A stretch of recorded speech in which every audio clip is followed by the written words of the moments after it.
Saint-Denis, banlieue parisienne. C'est là qu'en 1987 s'est installée la société Andine, première entreprise de commerce équitable créée en France par des militants tiers-mondistes.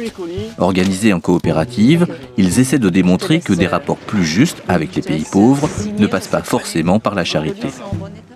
Après des années de commercialisation de produits artisanaux provenant de leurs 15 pays partenaires, ils ont ouvert une filière alimentaire.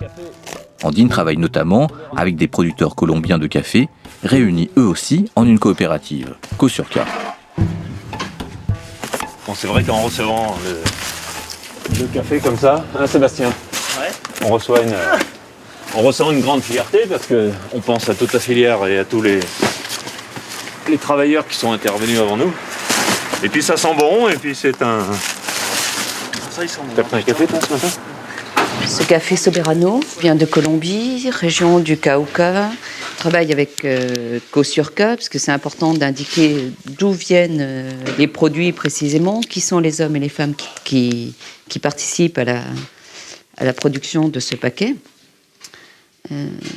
Entre le moment où on a eu un premier contact avec cette coopérative et l'arrivée du paquet, il s'est écoulé environ 2 ans. On travaille avec plus de 50% d'analphabètes, de copains, de copines ou de partenaires qui ne savent ni lire ni écrire. Alors comment on va formaliser les choses ? On peut pas signer un contrat, ces partenaires-là ne peuvent pas lire ni écrire ni signer un contrat.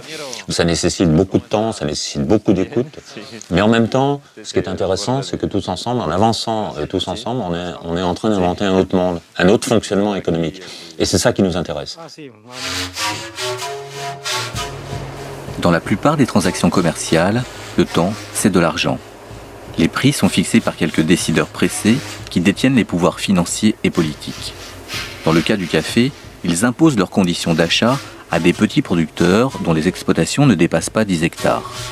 Pour atténuer ce déséquilibre entre acheteurs puissants et vendeurs soumis, le commerce équitable a mis en avant la notion de filière courte. Le circuit qui relie le producteur au consommateur élimine ceux des intermédiaires qui profitent des conditions injustes du marché pour spéculer.